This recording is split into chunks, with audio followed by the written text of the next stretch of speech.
Hi అండి. అందరూ ఎలా ఉన్నారు? ప్రస్తుతం మన వివాహ వ్యవస్థ ఎంత దుర్భరంగా మారిందో తెలుసా అండి ఎవరికైనా? 2 వీక్స్ బ్యాక్ పెళ్ళైంది ఒక మా తెలిసిన వాళ్ళ కజిన్ వాళ్ళకి. 2 డేస్ బ్యాక్ డైవర్స్ అయిపోయింది. అంటే చట్టపరంగా అవ్వలేదు డైవర్స్. అమ్మాయి ఇంటికి అమ్మాయి వెళ్ళిపోయింది, అబ్బాయి ఇంటికి అబ్బాయి వెళ్ళిపోయిండు. ఎక్కువ చదువుకొని క్రాక్ అయిపోతున్నారేమో అండి పిల్లలు. మ్యూచువల్ అండర్స్టాండింగ్ లేక వాళ్ళకి ఎక్కువ చదువుకొని ఓవర్ కాన్ఫిడెన్స్, ఓవర్ నాలెడ్జ్ వచ్చేసి ఈ వివాహ వ్యవస్థ నిలబడేలాగా ఏమీ లేదండి.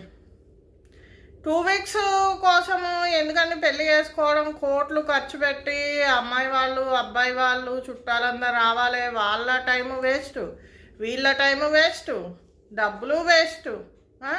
ఇప్పుడు ఆ ఫోటోలు చూసుకుంటే కూడా మనకి పెళ్ళైందన్న ఫీలింగ్ వాళ్ళకు లేదు, అబ్బాయికి లేదు, అమ్మాయికి లేదు. అమ్మాయిల పేరెంట్స్ ఎందుకని ఇలా తయారవుతున్నారు? చిన్న సమస్య ఏదైనా ఉంటే ఇద్దరిని కూర్చోపెట్టాలి, మాట్లాడాలి. అంతేగాని నువ్వు వచ్చే అమ్మ అబ్బాయిని వదిలేసి అంటే అది మర్యాదనా, పద్ధత అండి? అంత మాత్రం దానికి ఎందుకండి జ్యోతిష్యులు, పండితులు, ఫంక్షన్ హాల్స్ అవన్నీ ఎందుకు? మీరు రిజిస్టర్ మ్యారేజ్ అయినా చేసుకోవచ్చు, ఇంత కష్టపడవలసిన అవసరమే లేదు. మీరు 2 రోజులు 3 రోజులు పెళ్లి చేసుకొని 10 డేస్కి 15 డేస్కి డైవర్స్ తీసుకోవడానికి అంత అవసరం లేదు కదా. ఎందుకు అలా చేస్తున్నారు?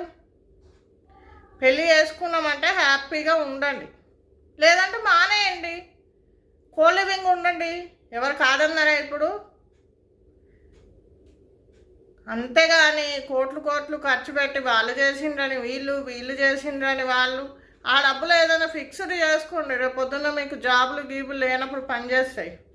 అనవసరంగా పిచ్చి పిచ్చి వేషాలు వేయకండి. Okay, bye.